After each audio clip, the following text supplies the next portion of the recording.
Today on Education Forum, a doctoral program in educational leadership, something new for CSU. From the studio in the College of Education and Health Professions at Columbus State University in Columbus, Georgia, this is Education Forum with your host, Dr. Jeffrey Conklin.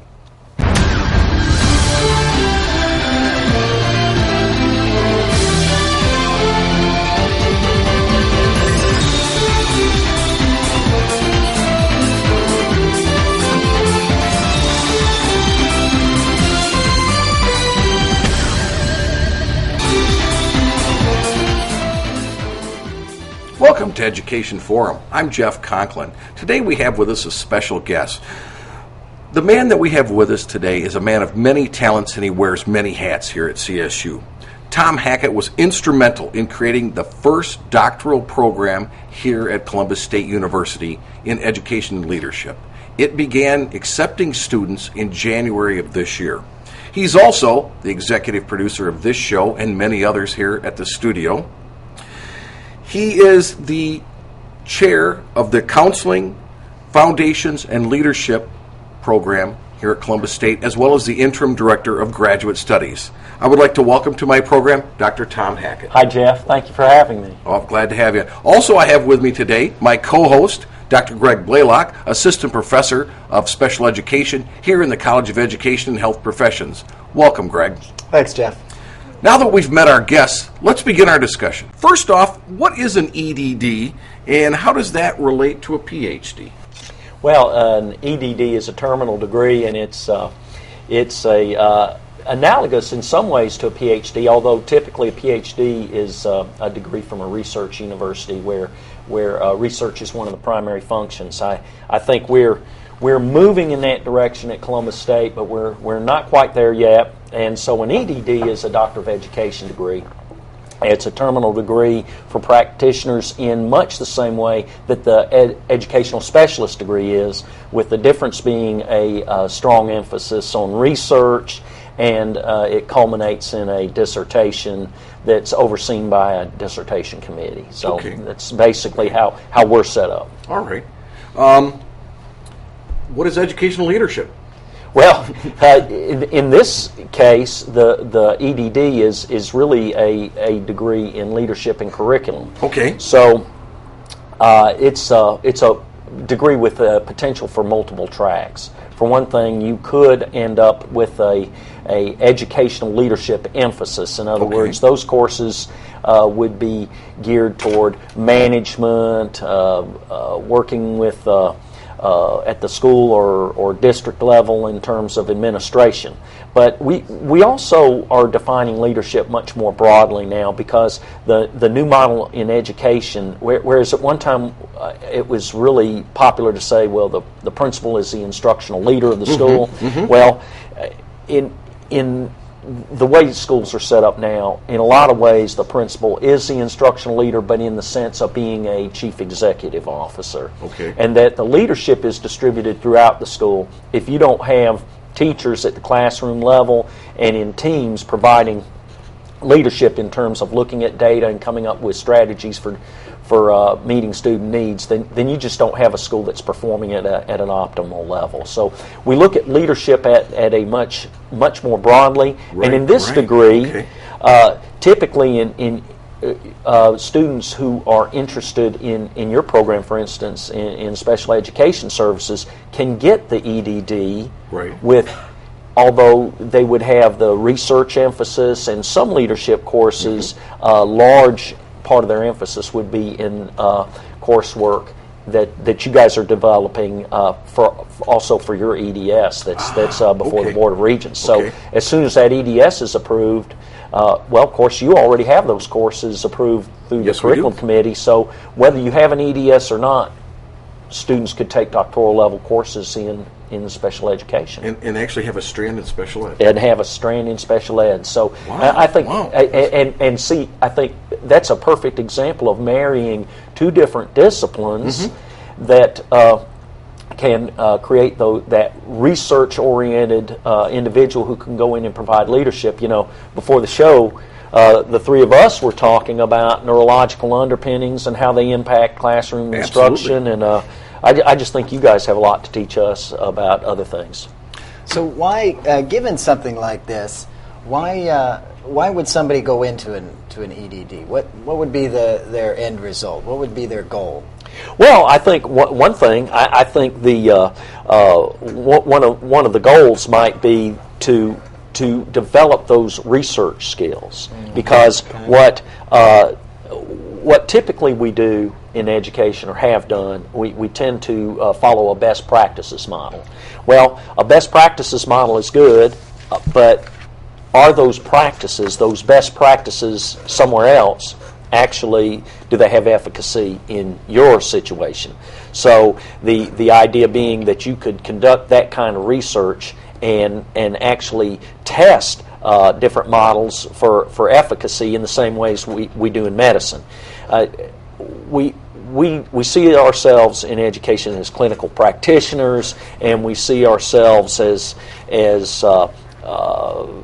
being research driven, but oftentimes if everyone has a terminal degree that's at the specialist level, we don't really have that push as far as doing hard science out there in the field. Right. We certainly see a need for that in schools today. There's a lot of talk over the last decade of improving systems, but part of improving systems is having data to understand whether the changes you might make are actually improving. Is it working? The experience for kids. Yeah. Right. Absolutely. You've kind of answered this, but is the audience you're looking for simply principals and superintendents, or are you looking at another group of people as well for this program? Well, I think really this degree is a good degree for not just folks in the principalship or at the central office, but certainly in the classroom. We need leaders throughout education, but even more to the point, I think this is an excellent degree for individuals from the private sector, from the corporate sector, because ultimately research skills and leadership skills are transferable. And when I say that, I mean that many of the leadership practices I learned from Uncle Sam in the military, and it's about dealing with people, using data, basing decisions on data, having a strategic plan, looking long term, those kinds of things. Those are great practices, and also the idea of doing research and being rigorously analytical on the data you gather. And the model we're I guess proponents of marries both quantitative approaches. I'm sort of a quant guy. I like to take numbers and evaluate numbers, and also that qualitative approach, because a lot of what we do is really sociological. And when you go out in the field, you're talking about human behavior, you're talking about mores, you're talking about those protocols human beings develop to interact, and sometimes, at least initially, it's hard to get quantifiable data on that. Well, and there's a richness there. Yes, that you absolutely. Don't necessarily get from just Absolutely. Now, you mentioned, corporate America. You also talked about perhaps the military. Is that part of the audience you're trying to reach there? Well, I think yes, certainly we want to reach out to whatever audience we can, because ultimately I think the idea, and this being the first doctorate at this university, it follows along with what we're trying to do in terms of graduate school. One thing, one of our goals just a couple years ago, really along with having the doctorate, was to have a graduate school here at Columbus State. Right. Not what we had was multiple graduate programs throughout all the colleges. Now we have a graduate council, we have a graduate director, we have a graduate school approach. It's a unified approach. You approach graduate curriculum differently, I think, than undergraduate curriculum. Absolutely. And one reason why I think it was such an important goal for this university is that we're at an economic time in this community where, first, the preponderance of our graduates are or the preponderance of college graduates in the community are from Columbus State. That's the first thing. Yes. And then the second thing is that whereas 25 years ago we were an economy based on textile manufacturing and metals manufacturing, now we're an economy based on information, healthcare, finance, and those kinds of things. That's a total change for this community. It's a great change. We're positioned for the 21st century. But at the same time, we need graduate programs, and graduate programs existed throughout several colleges, and now we've sort of pooled our resources, pooled our direction, and I think this is the first doctorate, but I think we're going to see several more doctoral programs in several different areas, and I think that's great for Columbus and the surrounding area. Well, now that the door's been opened, maybe others will step through as well. I think so, yeah. Okay. Sure. How did you conceive this program, Tom? Well, the original proposal for this program, I think the College of Education started looking at some kind of doctoral program in the 90s. And, of course, we had a Doctor of Education degree in educational leadership as a cooperative degree with Valdosta State University. Okay, sure. So Valdosta State mentored us in this process, and we worked with Valdosta State in fostering that doctoral program. Thomas Harrison, who was dean here when I came, he had worked to develop a program for Columbus State, and we moved from that and resubmitted that program, I think originally in 2005, 2006, with the idea that that program was going to have more tracks. Okay. And we talked about the special education track, early childhood, English, and just different tracks. So the latest iteration of this degree included the whole College of Education, and also had that idea that this would be a degree that would have something to offer the corporate sector. So that's how we conceived it. The other thing, guys, is that one of the things we wanted to look at was in a lot of doctoral programs, and certainly this is true of what you would say your father's doctorate program, where you go in and it's a sink or swim thing. You go in and you get involved and you take coursework, and then at some time you try to get a committee together, and then you either write your dissertation or you don't, and that a large number of folks never finish their dissertation. Correct. Yeah. One of the I guess core values to this was to set up a degree where you had strong advising, where you front-loaded the research courses. By the end of the first year, you've written 3 chapters, picked your research model, got your committee, and someone is looking out for you, in other words. We haven't seen the end product, but what we're hoping this will translate into a lot of folks finishing the degree, finishing the dissertation, successfully defending and becoming doctors, and that is the thought behind it. One of the things we might talk about later is how this culture shift is affecting faculty and students, because it is a big paradigm shift from the EDS, which we've all got a lot of experience with, to a doctoral program that focuses on research and scholarship. So that's perfect, because we're going to go there later. Okay.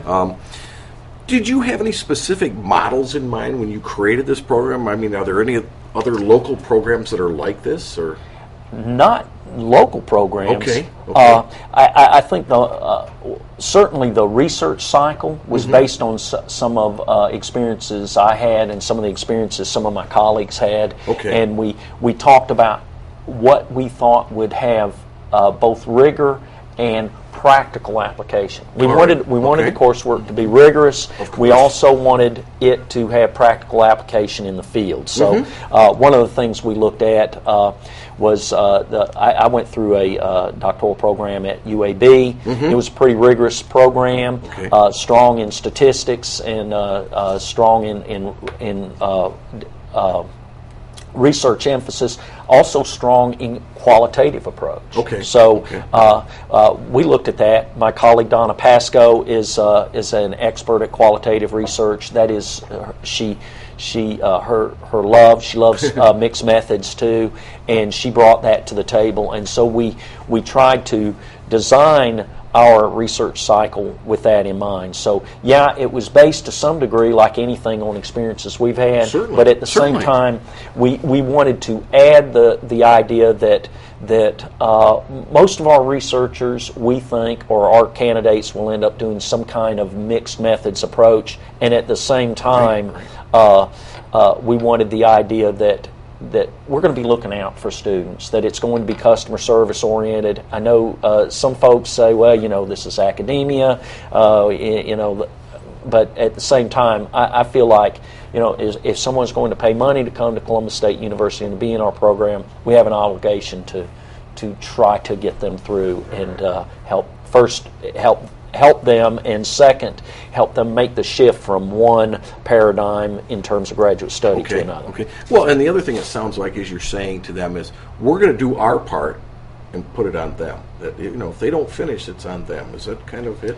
Well, again, I think it's like any other kind of student advising situation. Okay. I think that if you are focused on those students and know your students, it's what we teach in the classroom. Right, We teach our kids in the classroom. You should know If you know those students, then you know going in, and certainly after a couple semesters, what kind of issues they're dealing with. Okay. I had a friend once talked about everybody brings a bag of rocks with them. The bag of rocks that folks are bringing, and you try to help them carry those rocks. Again, I think where we're really going to see us grow as a faculty is when we start having committees for the candidates. Absolutely. It seems like the challenge for faculty is to balance that always present tension between supporting your students at the doctorate level, but at the same time putting it on their back for them to prove that they've got the leadership skills, the self-motivational skills to get done what they need to get done.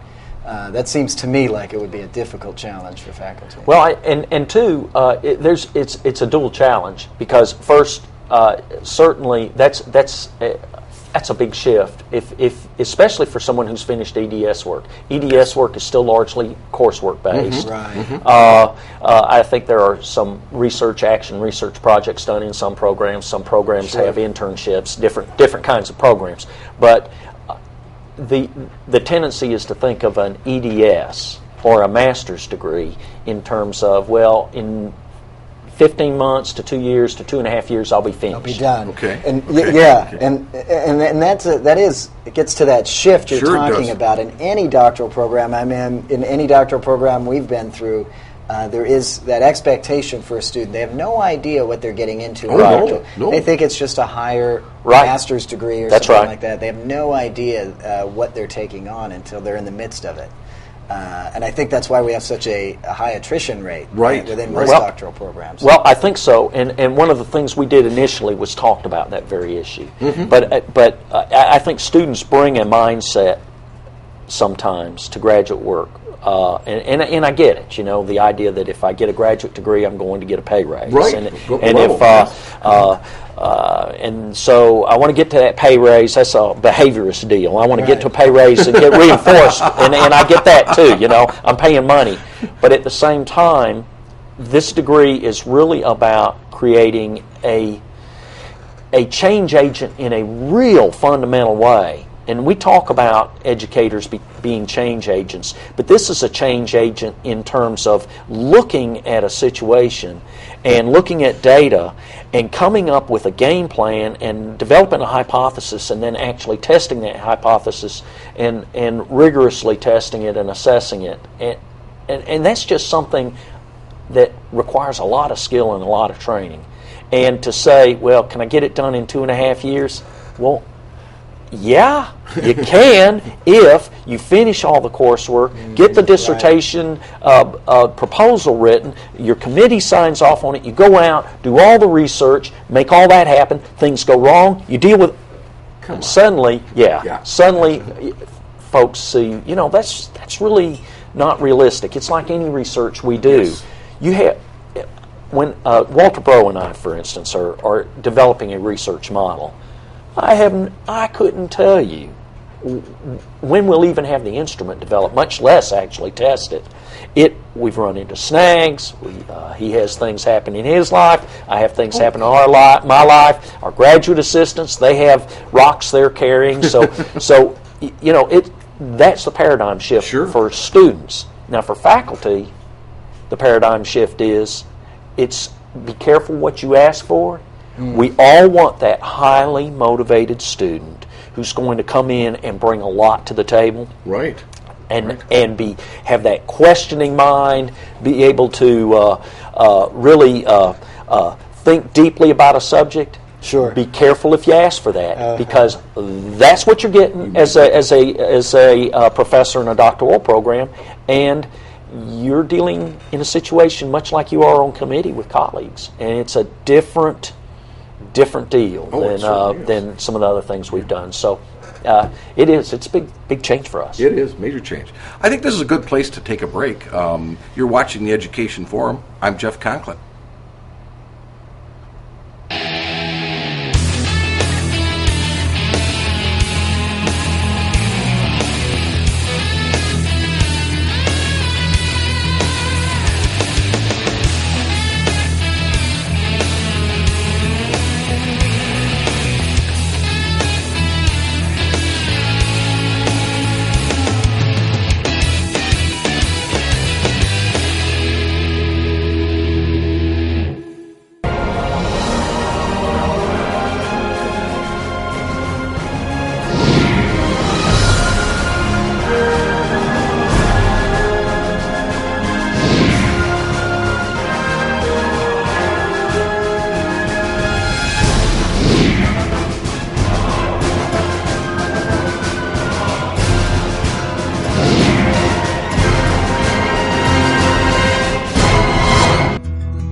We're back on Education Forum, and our topic today is a doctoral program in Ed Leadership at CSU, and our guest today is Dr. Tom Hackett. So now that we're back, Tom, I wanted to ask you, why now, and what needs are we trying to address in this program?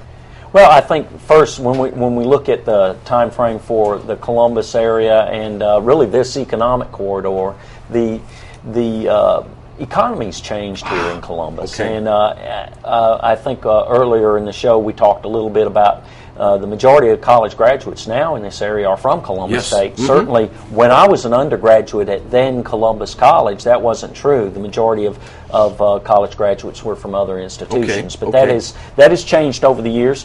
The second thing is the economy's moved to an information-driven economy, an economy driven by healthcare, that kind of thing, and that requires a tremendously educated populace in order to run that kind of economy. So that begs the question, well, who's doing the educating? And I think we're doing a good job of educating our kids and a good job of those kinds of things in the community. But at the same time, where are we going in the future? Mm-hmm. And to move in the future, there's a need for that research orientation, that data-driven orientation, and that strategic orientation to where are we going in the 21st century. So about the turn of the millennium seemed like a terrific time for a new doctoral program at Columbus State, hoping that it's just the first of several, and I think there's room for doctoral programs in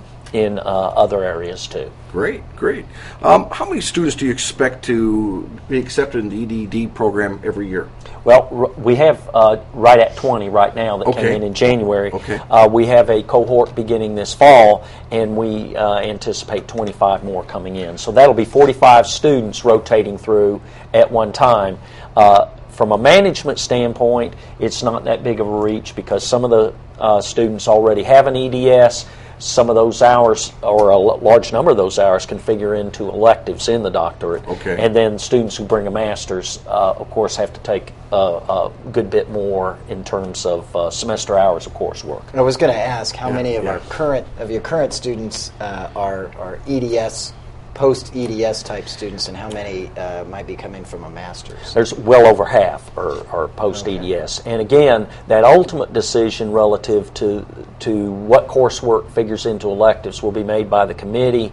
Those students in ed leadership, I think a large number of those hours will figure in. So we have Okay. at the same time, as you pointed out, we have some candidates with master's degrees, and they are still in the process of deciding where that coursework will come from. Now, I'm understanding now that it's not necessarily a cohort that goes through lockstep. It's more of an individualized program in terms of the candidates. Is that right? It is a cohort in terms of everyone goes through the research cycle together. Okay. And so the first really 15 months is a cohort. And they go through the research cycle and finish with the course that's called the dissertation. Mm-hmm. And hopefully we take them through as a cohort so we can have them ready at that point to write those first 3 chapters. So that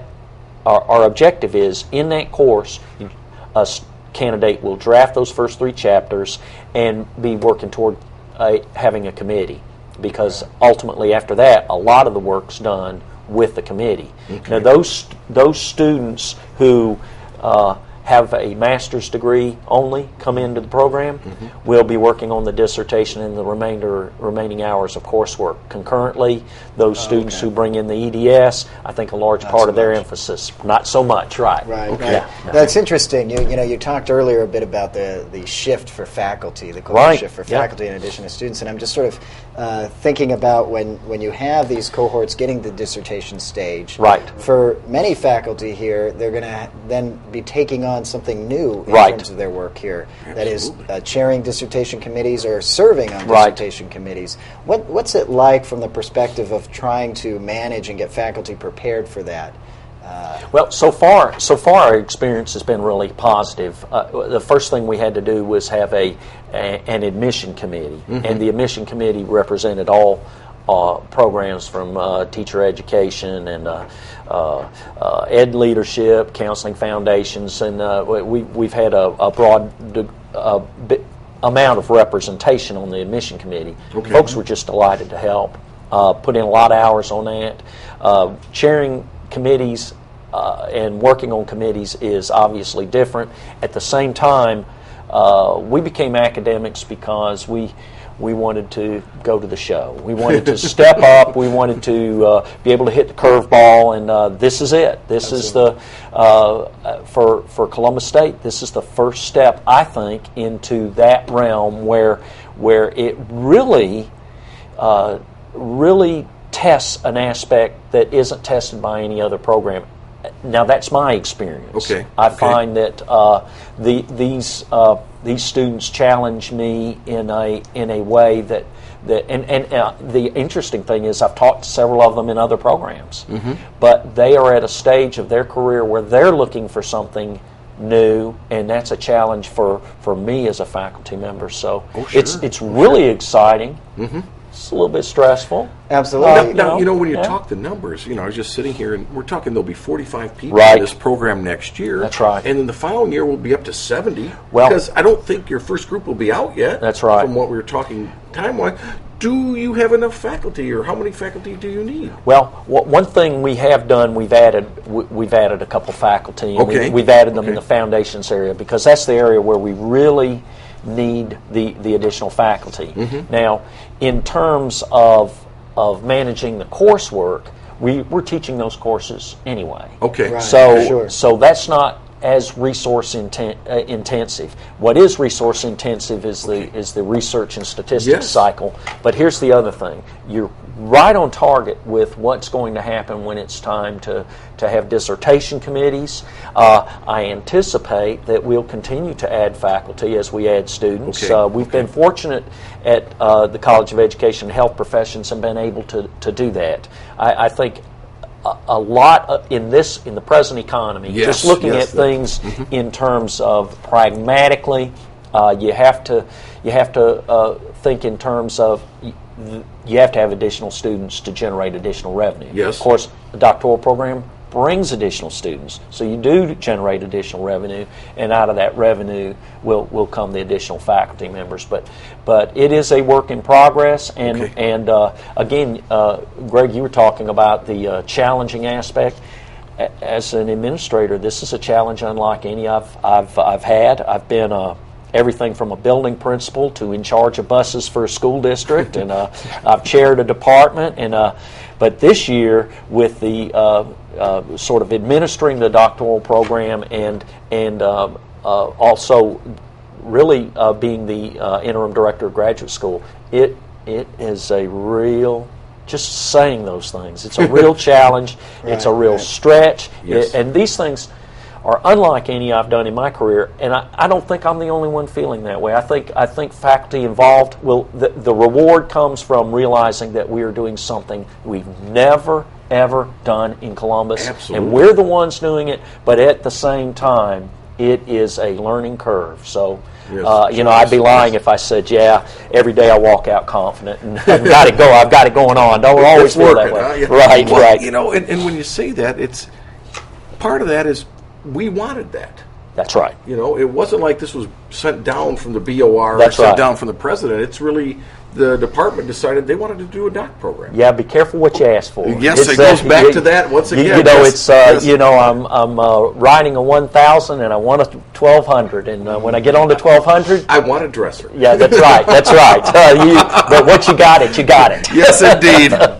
Okay, now when we're talking this large number of students, and we're talking about the faculty commitment we're going to have, won't it be helpful, though, that some of them can have a strand in a different area, that you'll have additional people on committees? Yes. Okay. That's not only helpful, but I think that develops a synergy, and it develops a synergy among the faculty. Okay. It's really, one thing about working at this college I found over the last, and I've been here, this is my 6th year, is that every time we bring something new and we work on it as a team or a family, it stirs a synergy and an excitement. I had the greatest compliment just the other day from a couple of my colleagues here who want to be involved in just being in one of the doctoral courses because they liked what we were teaching and they thought it was interesting. And these are faculty members who have their own programs and have a tremendous amount of expertise. I think that's something brand new for us. Yes. And of course, there are faculty members who are going to be participating in this class, but they'll also be sitting on and chairing committees. So, I mean, those kinds of academic experiences, again, are the kinds of things I think we signed up for when we became academics. Right. And I came here from P12. I'd had a lot of experiences in P12 of various types. But again, nothing that's as, I guess, just novel as some of the things we're doing. And the reason they're novel is they have never been done. That's right. I mean, That's right. When I was in charge of building projects and buses and those kinds of things, well, those were exciting things, but they were things that, I mean, quite frankly, had been done in Columbus and Phoenix City. Sure. And, this is something that hadn't been done, and it's really cool, really exciting. It's neat. Yeah. Well, I think what's going to happen, too, from what you're telling me, is it's going to put some real pressure on the faculty to start publishing, to start doing more writing than we're doing now. So it's going to be... Well, I would say maybe to some degree, but I think our faculty, again, at this college are tremendously publication driven in terms of doing that because it's fun to do, and it's because they want to do that. I early on when I came here, I caught on to the culture, certainly in my department. These guys were always publishing, and the first thing that happened was my colleague Tom Ford showed me what he was doing, the work he'd done, and he'd done a lot of work in recreation and physical health and education. And some of my other colleagues, Lenore Gillum, Mike Baltimore, had done a tremendous job getting publications and doing research and doing creative things, and they haven't stopped. So when we sent the proposal to the regents, we had to talk about our faculty and what faculty were doing. And when I actually put together that aspect of the proposal and sent up what my colleagues were doing, I felt like we're ready. We're ready to do this work. Can we do more? Well, I think we welcome doing more. Sure. I think that's what we're about. But at the same time, I think we were ready, and Tom Ford, Thomas Harrison had built a tremendous foundation. Tom Ford, who was chair when I came, had written expectations for the department. Those departmental expectations were very specific about publication and presentation. So those. I guess those who have come through before us set the wheel in motion, and so we were sort of ready to do this. And that's all part of that higher ed thing that we got in. We signed on for. So that's right. Okay, to change our thinking a little bit, how does the time and effort that a candidate puts into the program, how's that going to benefit them? Well, I think that one of the things is like any real challenge, it enables you to grow as a human being. So I'll start at that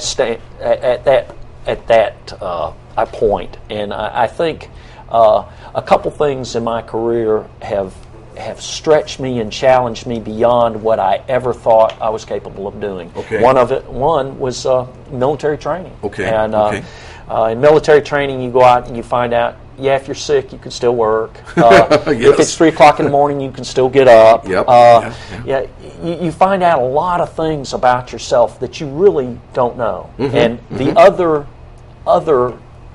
program or the other life experience like that, I think for me was the doctoral program at UAB. When I went in, like a lot of doc candidates, I really didn't have an idea of what all was going to be involved. I was sitting principal at that time, so I had to work around that. And there are things you find out when it comes to the end. There's no one who can finish the research and the dissertation but you. And I think there are a lot of important things you're going to learn. You're going to learn a lot of skills. You're going to develop a research interest. You're going to do all kinds of things. But ultimately, finishing a doctoral degree is about that real gut check when there's no one to make you do it. Well put. That you have to do it, and that's what makes that EDD or that PhD or the MD or whatever doctoral degree behind the name, what makes it so important is despite every kind of barrier, that individual made it through and was able to accomplish something professionally that, quite honestly, a lot of people aren't capable of accomplishing. It's that perseverance. That's right. It really is. That's a big part of it. It makes me wonder then what your thoughts in terms of this particular program for prospective student out there. What kind of time or effort commitment should they expect? If they expect to finish this program and to finish it well, how is that going to affect their personal life? Or what would your advice to somebody like that be? My first advice would be, first, develop a tolerance for being flexible and for dealing with unanticipated things cropping up. The second is that it's very difficult to say that you're going to finish all your coursework and finish your dissertation and finish that in 3 years or 4 years. I mean, you may. At the same time, it depends on a lot of variables, and some of those variables are the very variables you're studying. And because of that, you have to have a tolerance for a somewhat of an open-ended commitment. And now that isn't to say that you're dedicating your life forever to getting the doctoral degree, although I certainly felt like it sometimes. Yes, it does. Yeah. But that's the first thing. The second thing I would recommend is going in. My advice to a doctoral candidate is make the commitment. Make the commitment to say, I am going to finish this thing, whatever it takes to do it, and whatever barriers come into play. Because there are going to be barriers. There are going to be issues with, for instance, that first committee meeting where you're bringing your proposal to your committee. You're going to find those aha moments. You're going to find out that maybe your writing isn't as good as perhaps you thought it was. Or you're going to find out that maybe your research model, your experimental model, wasn't all it could have been. Okay. Or you may find out that members of your committee bring their own perspectives that you haven't thought of, and you're going to retool with those in terms of some of those expectations. Mm-hmm. So it's really difficult to say that what the time commitment is. I would say more that it has to be a commitment of in terms of you have a passion, love for the subject matter you're looking at, and you have to be driven by that. Because if all you're driven by is the desire to get a pay raise, then quite honestly, I don't think you're going to finish. I mean, especially when you realize that most of us don't see any pay raise when we get into our doctorate. Yeah, it doesn't go that way. Most of us take a pay cut. Yes, indeed. Well, but that being said, nationally, less than 50% of people that enter doctoral programs, in fact, closer to 25%, ever complete. Right. Do you expect that everyone that enters this program will complete it? My fervent hope is that will happen. Okay. Now that being said, pragmatically and realistically, things happen. Yes. Which is why, if you leave this program without the dissertation, if you've structured it well and worked with your advisors, you still have a terminal degree in terms of an EDS. Okay. Now, if you come into the program with the EDS, I mean, you're out. Yeah. I mean, again, it goes back to when it's the middle of the night, and you're sitting there working in the middle of the night so that you don't have any distractions. There's no one to make you do it but yourself. I think this is a good point to take a break. I'd just like to remind you that you're watching Education Forum, and I'm Jeff Conklin.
We're back on Education Forum. I'm Jeff Conklin, here today with my guest, Dr. Tom Hackett, Professor of Education and Leadership, and Greg Blaylock. And we've been talking so far about the doctoral program here at Columbus State, and when we took the break, we hadn't quite finished a thought, so we're going to go back to that, and I'm going to ask Dr. Hackett, what percentage of students do you predict will graduate? I know you said you'd like 100%, but let's bottom line here. What's your prediction? We've had pretty good success in our EDS program, and our actual finish rate in the EDS program is close to 100%. Periodically, you have someone who has a health issue, that kind of thing. Sure. With the doctoral program, I think you have to realistically think that things will happen to impact that dissertation. Mm-hmm. But I still think around 85% of our students will finish. And that's certainly looking at this first cohort. I know a lot of these students really well. We've had them in other programs. We even have some of our candidates are folks from this university, and I just have a high degree of confidence we're going to see a tremendous finish rate. Well, I wonder, you've got this phenomenon, this cherry picking phenomenon that can occur in terms of the beginning of a program, and you get some of your best students in the first year or two of your program who are very motivated. They've been waiting for this type of opportunity. That's a good point. But then after those wash out for a period of time, then you get in more of a steady state type thing. And I just got to wonder, you must have some sort of built-in expectation for an attrition rate, even between the start of a program and even dissertation stage. That period of time where they're taking coursework, they're also doing a heck of a lot more writing than they ever expected they'd have to do, and perhaps self-selecting out or purposefully or self-selecting out by simply not continuing on. Well, what might that percentage be? I think first, you're going to see an attrition rate right at the initial stages. Okay. And I think what we try to do, we try to talk about what the program is about right up front. Okay. So the point you raised about what happens down the road, 2 or 3 groups down the road, that's an interesting one, and that's really hard to predict, really, because are we going to have a fall off in terms of motivation level, quality? We have not seen that in EDS. We've seen a tremendous number of EDS students, quite frankly, and I think going back, Greg, to something you and I may have talked about almost a year ago now. We had issues in our EDS program at one time in terms of expectations, where there was an expectation kind of that you're going to do everything for me. Sure. Right. And so I think we had to deal with that situation, and one way we dealt with it was to educate folks up front. And that has sort of morphed into our online orientation now. But we talk about what the expectations are in the program. And then when folks come into the program, we sort of enculturate them. In other words, this is what this program looks like. This is what you're going to expect. In our Ed Leadership EDS program, students have to do an internship. It's pretty rigorous. Right. In our counseling program, students have to do 600 hours of practical internship. So regardless of that fact, we have a tremendous finish rate. So what we're hoping that continues. Our experience is that it'll continue if we do a good job up front, first in that gatekeeping mode. So your screen's at admission. Well, first you do screen at admission, but second, I think there needs to be that statement up front, and it's sort of like, okay, this is what you've signed on for, but at this point, if you feel like you're not up for this right now, maybe now's the time to make the decision. So early on. But with your traditional programs, you have a screen at the beginning. Yep. The major screen, though, is when it comes to dissertation time. Yeah. A lot of people do the coursework, but when it comes down to committee. Yep. Either they can't find one that will accept their idea, or they don't, or they don't develop. So that's a big part too, and you're hoping to eliminate that up front. Sure, there is early that, on. and I hear you saying it. There is that philosophy that some programs do take in terms of your initial screen at the Yes. beginning, but then your first semester of coursework being the most brutal, Right. to put it bluntly, coursework that you might have to experience as a student. Yes, Yes. yes. As a screener right there, to try to then front load it, Right. so that if you make it past that sort of the weed out semester, if you make it past that, then you're left with students who can Who can perhaps finish the work. Again, dissertations, we all know how they go and how people... Yeah. But, I'm looking at some of these numbers, and it's saying we're going to turn out 56 docs Yeah. with the first couple of years. Do we need 56 docs in this area? Can Well- they find jobs? I well- mean, they can't be the higher ed jump. We don't have, that. But Right now, they aren't there. And right. see, the issue for this area, first, what you got to ask, what is the area? Well, and that is I guess the research I did up front, because questions you're asking, believe me, the Regents wanted to know too, and they had additional questions. But here's what we looked at first: who's our public, and if you think Muskogee County's our public, then no. what are you going to do with them in this county? But Yes, then yes. when you start thinking Muskogee County, Russell County, Chambers County, Harris County, Chattahoochee County, and you start looking actually regionally, Okay. really within your next doctoral program is at Georgia State and at Yes. West Georgia. Yes. Those doctoral programs are 2 hours away. They don't serve Second- this region. No. Second, they take a limited number of students. Right. So there's Auburn.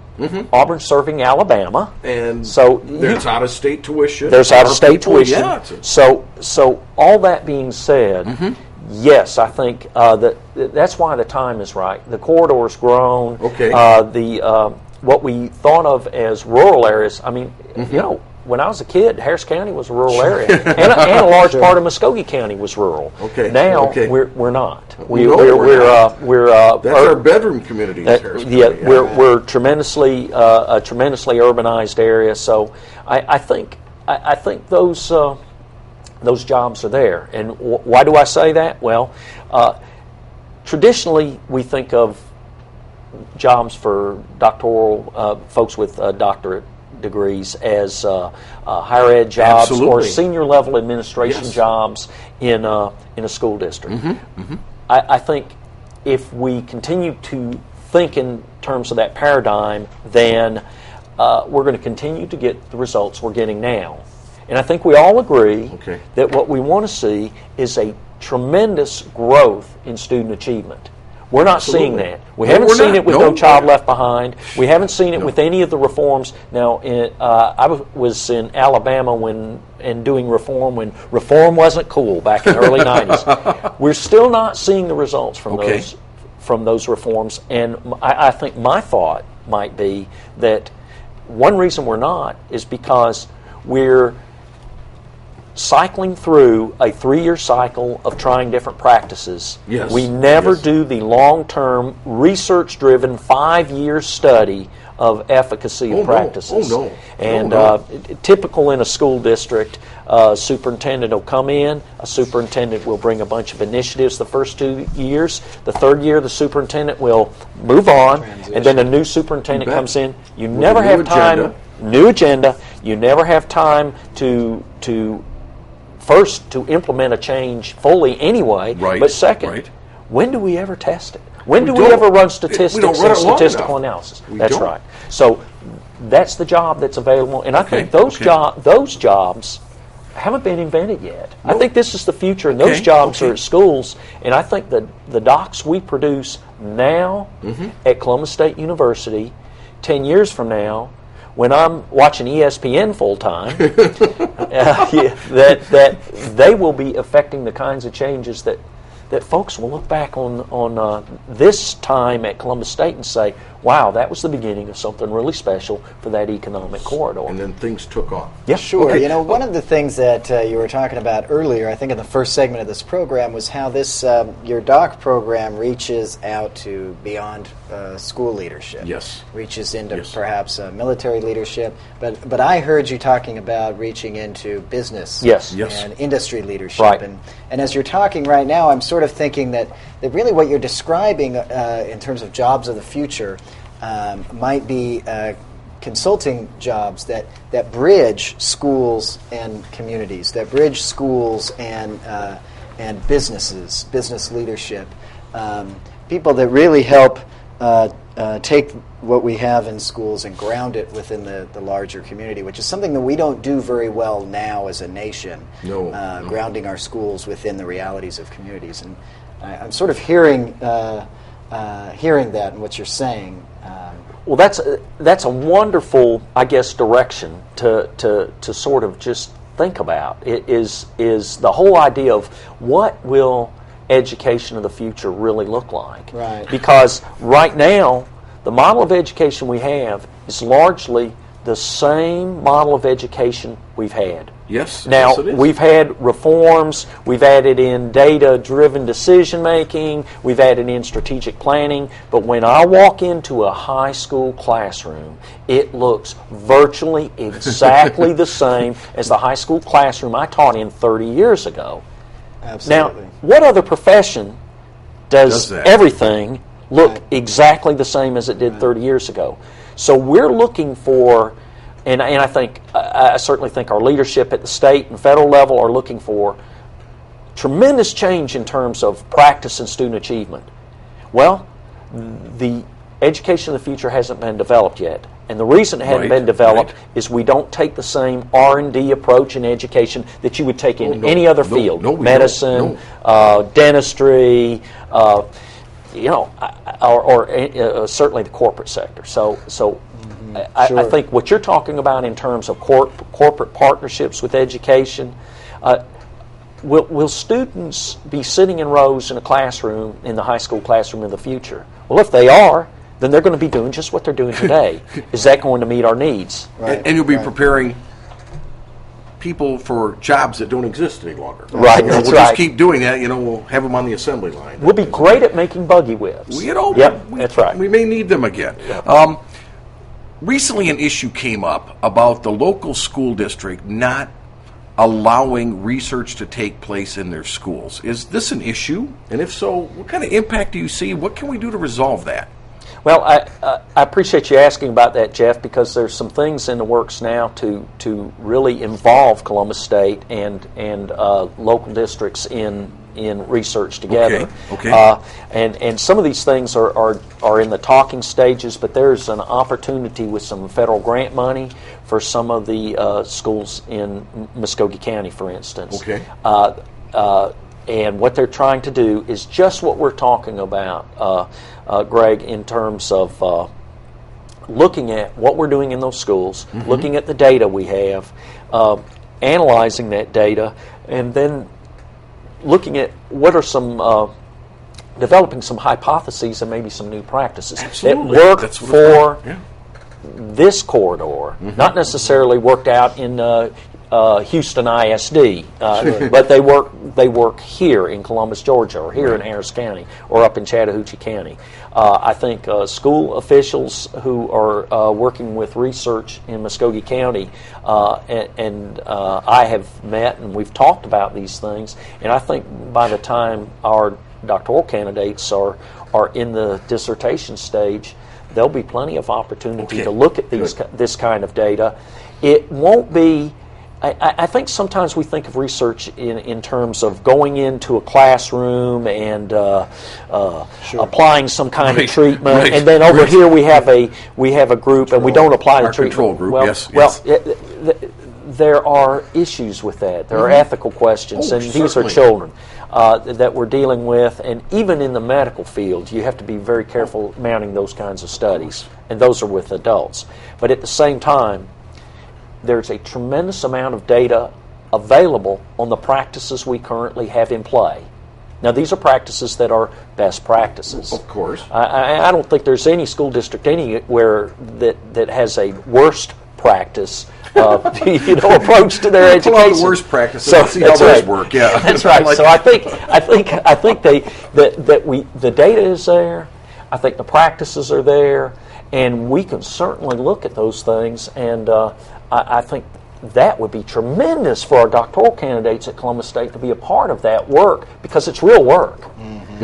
Difficult work. It is. There are a lot of variables. My colleague Debbie Gober often says, Tom, when you go into that environment, you have so many variables to deal with. It is so complex. To try to control or to try to tease out, and that's a big part of it, certainly. And that's a mathematician saying that. So, that's going to be the challenge for our students, but I think it's a wonderful challenge, because ultimately that remains a challenge for all of us anyway in sure does. affecting change in education. It certainly does. Well, I'm curious now. You've let's see, your program has been up and operating since January, right? Yeah. You have 20 candidates so far. I'm just curious, in the last 4 months, as we're ending this first semester, what have you learned so far? What has your faculty learned so far with their experience in the doc program? I think our faculty would there are two of us teaching them right now. Okay. And I am one. My colleague Donna Pasco is the other. And we would certainly agree that this is in our careers, one of our greatest, most exciting professional challenges. Really? Yeah. For a lot of reasons. One thing is there's a challenge in terms of helping our candidates make that paradigm shift to be from being good consumers of research in an EDS classroom to being good producers of research. So that's the first thing. But the second thing,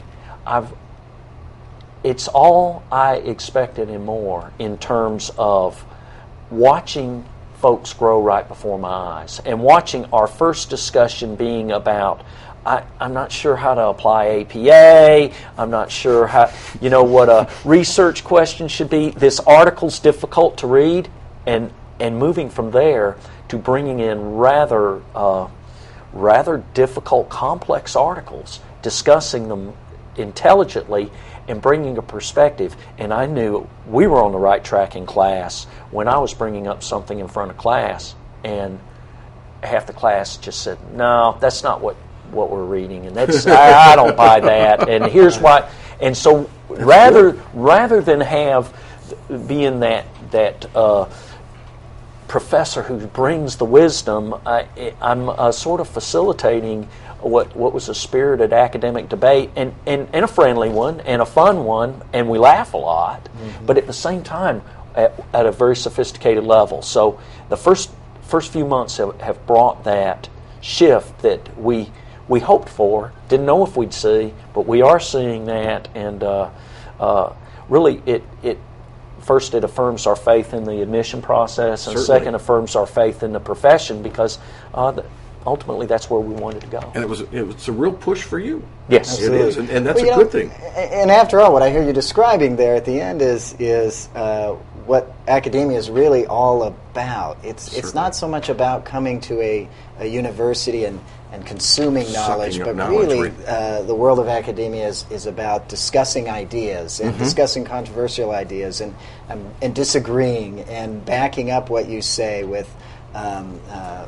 your experience with literature, research, that sort of thing. I can see how that would be very exciting. And I hate to stop you here, guys, but it's the end of the show. We've got to that point. I'd just like to say thank you to my guest, Dr. Tom Hackett, and of course to my co-host, Dr. Greg Blaylock. And this is the Education Forum. I'm Jeff Conklin.